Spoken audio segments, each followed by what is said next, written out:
Depuis le 11 juin dernier, des clandestins employés par un prestataire de Chronopost occupent illégalement une plateforme du service de la Poste. Ils réclament une régularisation et leur titularisation. TV Liberté part à leur rencontre. La Commission européenne se dote d'une nouvelle tête avec l'Allemande Ursula von der Leyen. Son élection par les députés européens n'aura pas été sans difficulté dans un environnement politique communautaire divisé où les citoyens paraissent plus que jamais éloignés de la chose publique. Après l'Italie et l'Allemagne, la France a lancé sa procédure d'attribution des fréquences 5G aux opérateurs télécoms. Beaucoup plus rapide que la 4G, cette nouvelle génération de réseaux téléphoniques devrait révolutionner nos vies quotidiennes alors qu'un risque sanitaire n'est pas exclu. Madame, monsieur, bonsoir. Les clandestins se rebellent. Depuis plus d'un mois, une plateforme de Chronopost à Alfortville, dans le Val-de-Marne, a été prise d'assaut par des sans-papiers. Malgré leur présence illégale sur le territoire, ils étaient employés par des entreprises prestataires pour la distribution de colis ou de courriers. Ils réclament à présent une régularisation et une titularisation. Un reportage exclusif de Géraud Dufayet pour TV Liberté.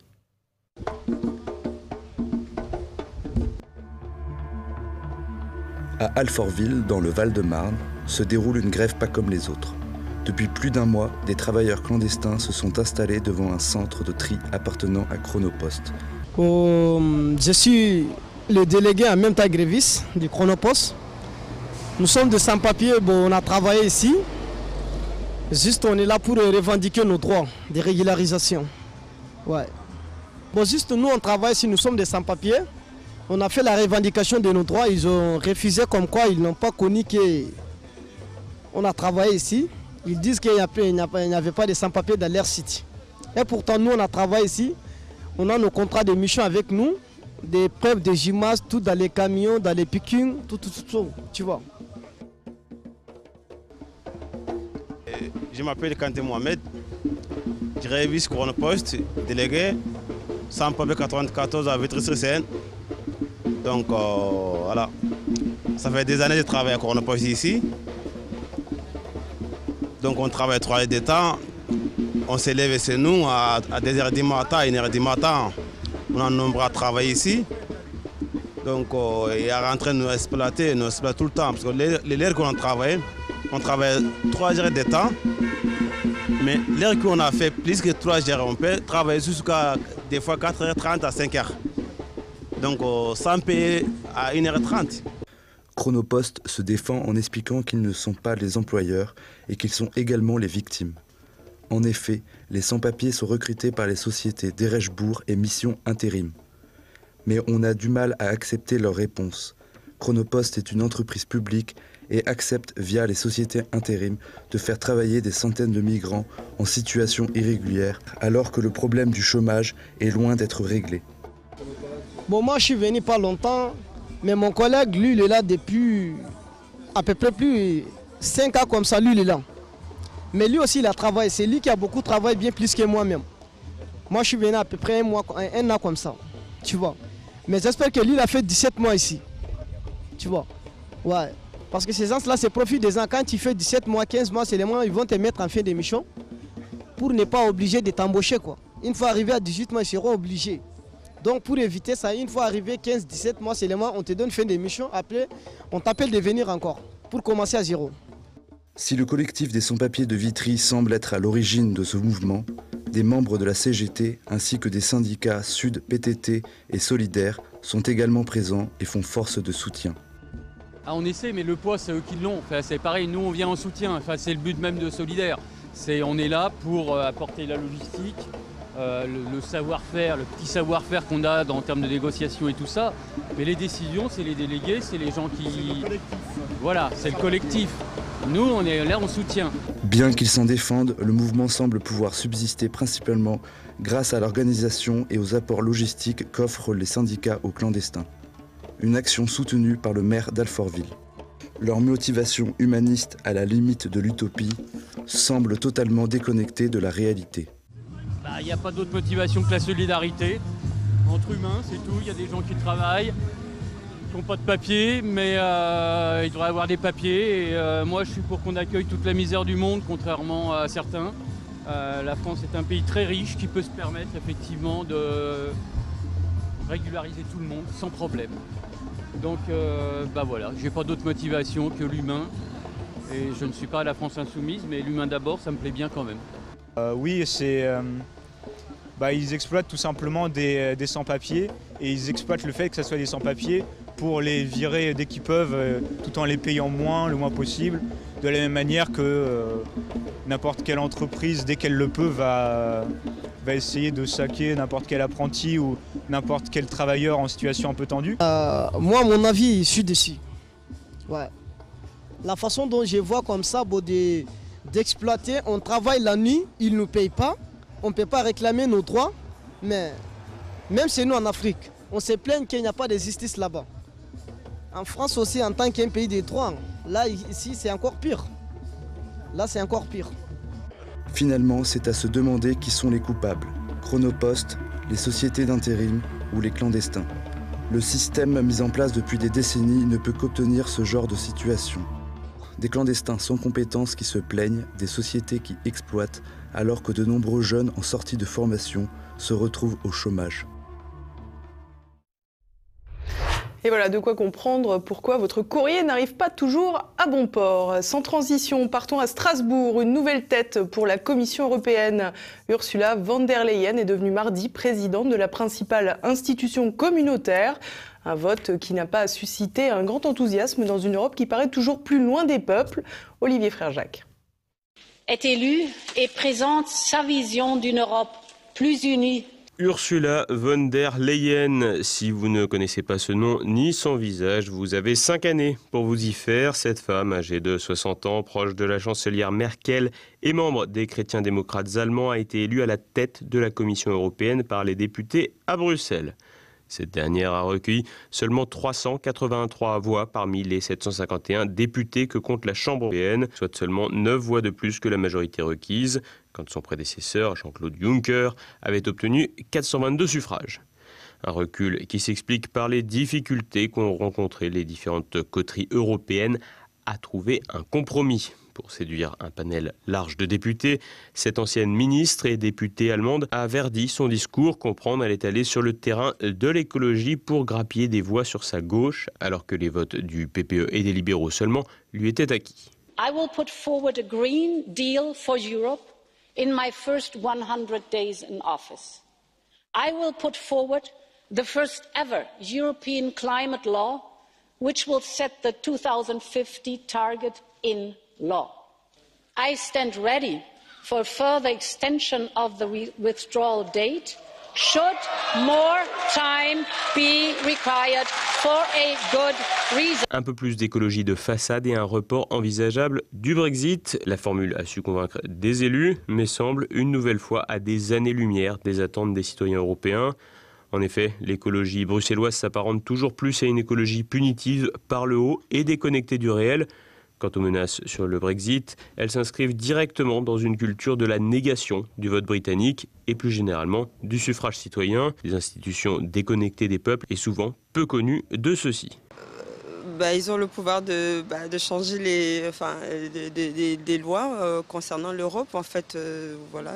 Le pouvoir des députés européens est relativement limité pour l'instant, mais tout de même on ne peut pas ignorer leur importance dans la mesure où 40 ou 50% des lois sont votées par le Parlement ultranational, au-delà du national.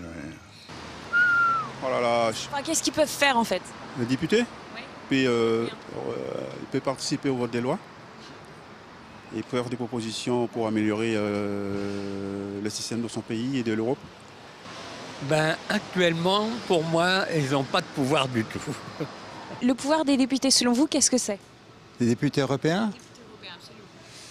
Un pouvoir très discret, puisque de toute façon, ce sont les commissions qui décident.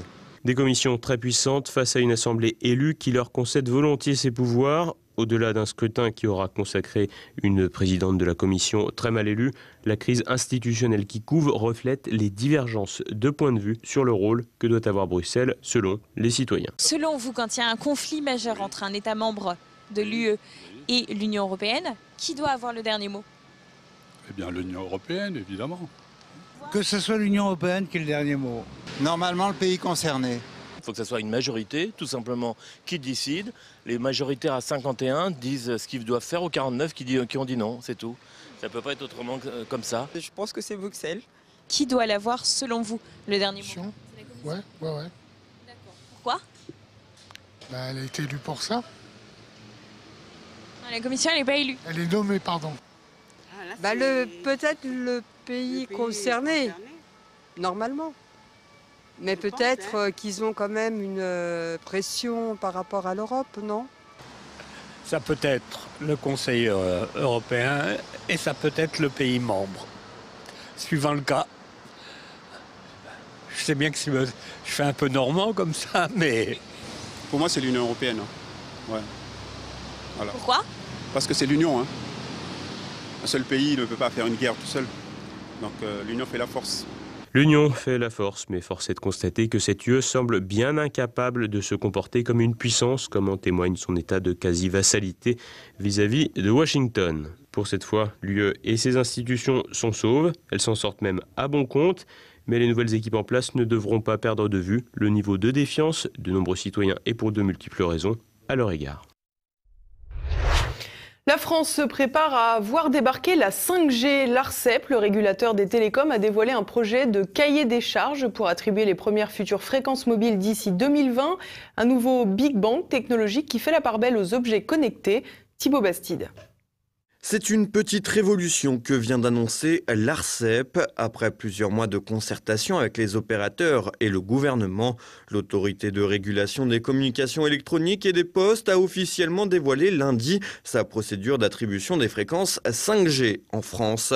Une nouvelle technologie considérée comme le prochain grand défi en matière de télécom dans le monde.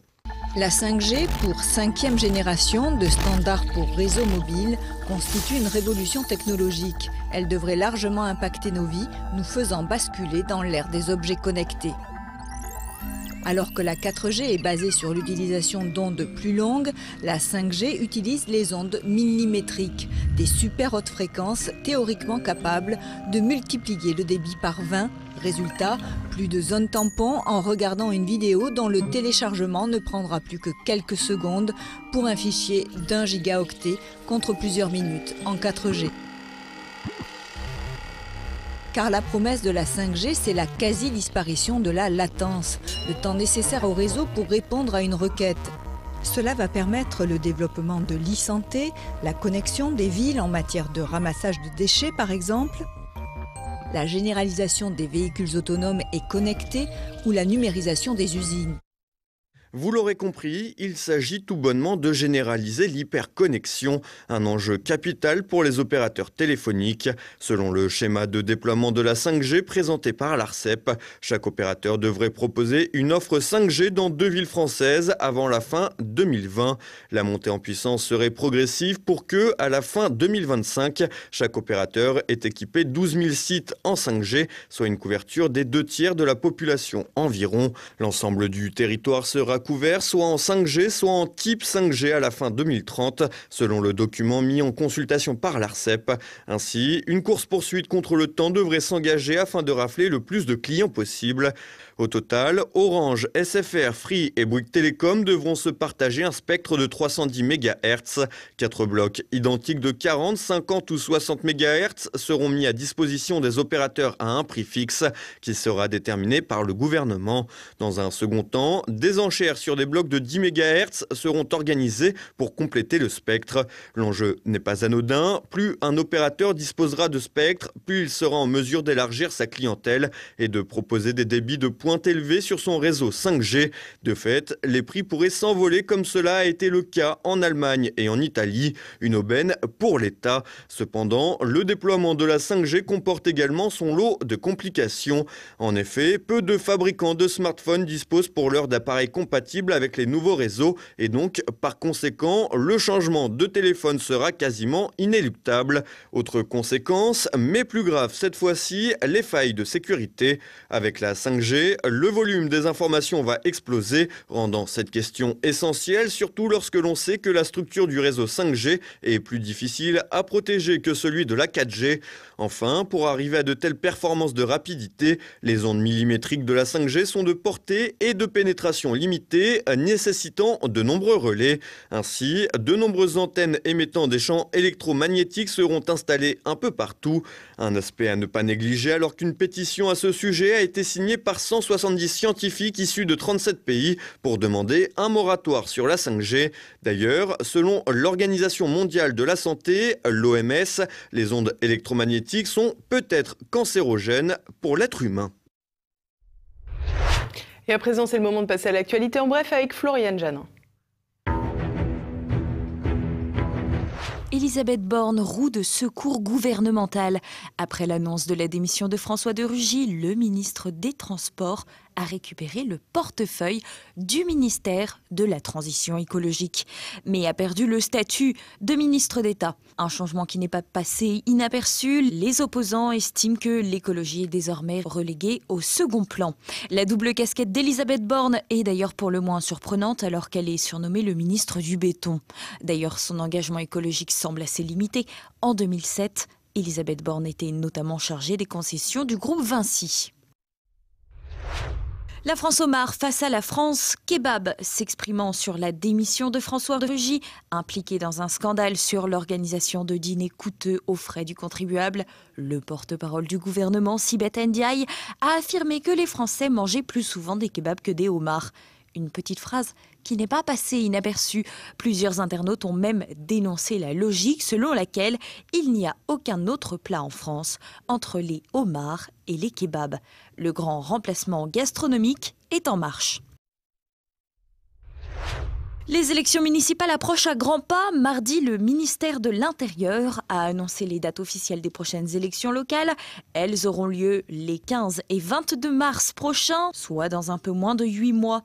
Ces dates feront l'objet à la rentrée d'un décret de convocation des électeurs en Conseil des ministres. Les demandes d'inscription sur les listes électorales devront être déposées au plus tard le 7 février. Les dates désormais connues, les partis vont passer à la vitesse supérieure alors que certaines coteries politiques ont déjà commencé à investir des candidats.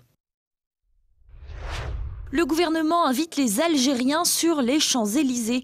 Alors que les célébrations des victoires algériennes à la Coupe d'Afrique des Nations ont été émaillées par des scènes de violence et de pillage, le secrétaire d'État auprès du ministre de l'Intérieur, Laurent Nunez, a indiqué qu'il n'interdirait pas l'accès aux Champs-Élysées en marge de la finale de la CAN vendredi soir. Le gouvernement estime qu'un tel dispositif pourrait conduire à davantage de troubles, tout comme les fan zones qui n'ont jamais empêché la liesse populaire. La nature fait bien les choses. Mardi, aux alentours de 23h30, une éclipse de lune partielle a été visible depuis l'Europe. Une éclipse de lune se produit lorsque le Soleil, la Terre et la Lune sont alignés et que le satellite se retrouve dans l'ombre de notre planète. Privée des rayons du Soleil, la Lune s'assombrit et prend une teinte rouge car l'atmosphère terrestre dévie les rayons rouges de la lumière solaire vers l'intérieur du cône de son ombre. Clin d'œil de l'histoire, cette éclipse partielle s'est produite 50 ans jour pour jour après le lancement de la mission Apollo 11, celle des astronautes qui ont pour la première fois posé le pied sur la Lune. Et voilà, on approche déjà de la fin de cette édition. Dans un instant, retrouvez notre Zoom du jour sur tvliberté.com. Le collectif pour la paix au Kosovo a invité le colonel Jacques Hogar, ancien commandant des forces spéciales en 1998, ainsi que Xavier Moreau, spécialiste de l'Europe de l'Est, pour une conférence sur la situation d'ultraviolence dans le territoire. Retrouvez également ce soir Perles de culture. Louis-André et Frédéric Pic présentent un numéro uniquement consacré au cinéma. Et puis tout de suite, la France de Campagnol de Christian Combaz et Mes libertés politiques avec François Billot de Lochner. C'est à présent la fin de cette édition. Merci pour votre fidélité. Demain, vous retrouverez Thibaut Bastide. Bonsoir.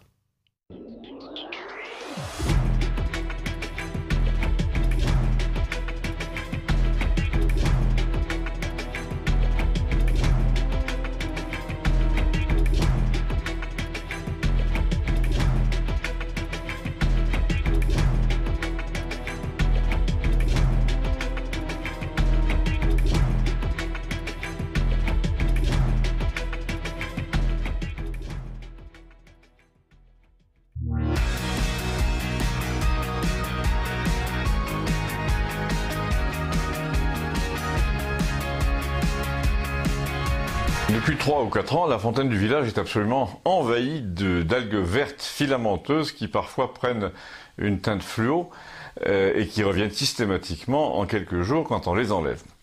Pourquoi depuis 3 ans? Est-ce que c'est dû au réchauffement climatique, etc. Non, non, c'est plutôt dû à ce que font les agriculteurs à 10 ou 20 km de là, sur le plateau, des agriculteurs à qui on peut même pas jeter la pierre, puisque c'est toute une filière qui est pervertie en ce moment par l'obsession du rendement et par le manque d'argent, et qui finit par tuer les rivières et l'eau potable pour pouvoir continuer à aller au supermarché afin d'acheter par exemple, des bouteilles d'eau minérale, et là je plaisante, mais à peine, parce que certes il est assez rare de voir un agriculteur en bretelles et bleu de travail charger des douzaines de bouteilles de plastique à l'arrière de sa 306, mais pour la démonstration, on peut toujours l'imaginer, c'est pas absolument impossible. Et d'ailleurs, pour illustrer ce paradoxe, je vous raconte en 3 phrases la mésaventure qui nous est arrivée à Campagnol quand j'étais encore conseiller municipal. Quelqu'un nous a dit, avec toutes les sources que vous avez, et il en sait une, pourquoi ne pas faire appel à Nestlé, par exemple, pour entrer dans des eaux cristallines. Et alors là, un agent régional du groupe a réagi à notre démarche. Et on a fini par l'inviter, c'était il y a 15 ans environ, et là un adjoint au maire s'est proposé de le conduire en 4x4 aux sources de notre rivière principale.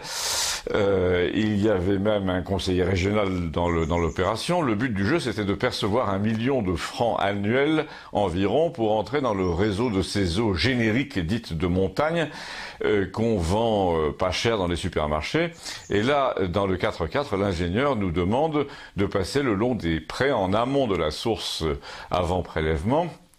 Et il note la présence d'une herbe, d'une fleur, dont j'ai oublié le nom, et dont il nous dit, déjà c'est pas un très bon signe, quand ces plantes-là se développent, c'est que c'est déjà nitraté. Alors le maire lui dit, mais non, mais nous avons toujours résisté, j'ai toujours livré bataille pour qu'aucun agriculteur sur la commune ne fasse de l'épandage d'ammonitrate. Et le type du groupement industriel, là, nous a dit, mais elle s'arrête où votre commune? Alors le maire a dit, là, et ça tombait mal, on était à la limite de Saint-Barnabé, et là, que croyez-vous que nous avons vu du côté de la commune voisine? Eh bien, une dizaine de balles d'ammonitrate, justement, dans la cour d'un fermier de Saint-Barnabé. Du coup, le correspondant de Nestlé a dit, je crois là qu'il est inutile que je vous fasse perdre votre temps et que je perde le mien. J'ai le regret de vous dire que je ne resterai pas pour déjeuner et je n'analyserai pas votre source dans l'après-midi. Tous les indices pour moi sont au rouge. Depuis ce matin, le maire balbutiant lui a dit, mais je croyais que à la première visite de votre adjoint, là, ça avait été favorable. Non, non, il a simplement dit, a répondu l'autre, que le débit était bon, mais si vous débitez du nitrate, vous pouvez bien avoir 100 litres à la seconde, hein, ça ne sert à rien. J'avais vaguement l'espoir, nous a-t-il dit, que la rivière avec toutes ces algues provenait d'un autre captage, mais là c'est le même. Désolé messieurs, a-t-il dit, et évidemment le lendemain au conseil municipal, après le départ de ce type, l'ambiance était assez lourde, et le maire a dit qu'il ferait part de cet incident à la communauté de communes, et le conseiller général a demandé qu'on n'en parle pas. Comme vous le voyez, de mon côté, c'est loupé, j'en ai parlé. Eh bien, parlez-en aussi. Merci.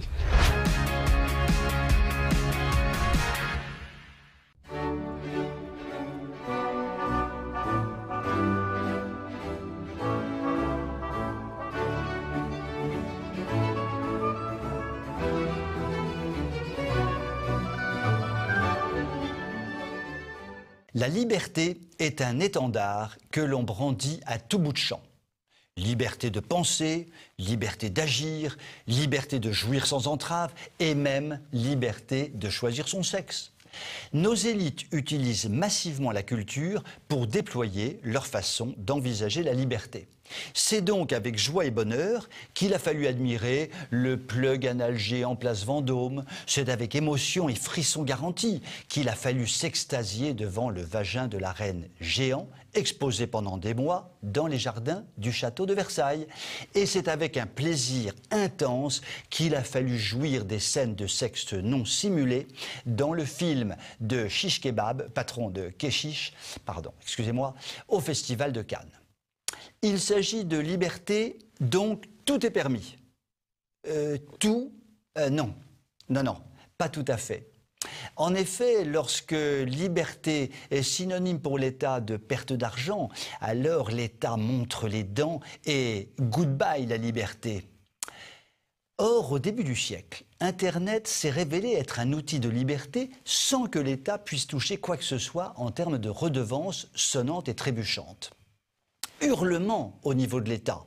Il faut réguler le système. Et donc, sus aux pirates et au téléchargement illégal. Musique classique, rap, film d'auteur ou navet, peu importe, on ne vole pas l'État. Vous voulez de la culture gratuite? Que nenni, il faut payer, monsieur, dame. Et pour surveiller les fraudeurs, pour les faire payer, pour les sanctionner, il a fallu faire appel non pas au shérif de Nottingham, mais à une loi, la loi Hadopi. Votée en 2009, la Haute Autorité pour la diffusion des œuvres et la protection des droits sur Internet envoie aux internautes qui réalisent du téléchargement illégal un mail d'avertissement. Puis un deuxième en cas de récidive pouvant s'accompagner de poursuites pénales et d'une amende. Cette loi, qui aurait dû rapporter gros à l'État, eh bien, s'avère au final être un véritable échec puisqu'elle n'est absolument pas rentable. En 10 ans, l'État aura dépensé 88 millions d'euros pour mettre en œuvre cette loi, alors qu'il n'aura récupéré que quelques dizaines de milliers d'euros grâce aux 80 condamnations enregistrées depuis sa création. En clair, de l'argent public gaspillé. Une fois de plus, oserais-je dire. L'État semble visiblement prompt à récupérer de l'argent grâce aux vidéos Internet. Permettez-moi de lui donner un conseil d'ami. Pour une fois, j'ai envie d'être le copain à Manu. Plutôt que de condamner les personnes qui font du téléchargement illégal, pourquoi ne pas faire payer, pourquoi ne pas condamner à de lourdes sanctions pénales et financières les diffuseurs de films pornographiques? Car en agissant ainsi, la manne financière pour l'État serait inépuisable et en plus de ça, cela serait en conformité avec le code pénal. Mais dans la déstructuration générale de notre société, télécharger gratuitement le docteur Givago est un crime impardonnable, justifiant une lourde amende. Alors que télécharger ou regarder gratuitement des films pornographiques par un nombre incalculable d'internautes, ça ne pose évidemment aucun problème. Voilà un triste exemple du triste état de la liberté en France. Vous pouvez m'écrire si vous le voulez. À très bientôt.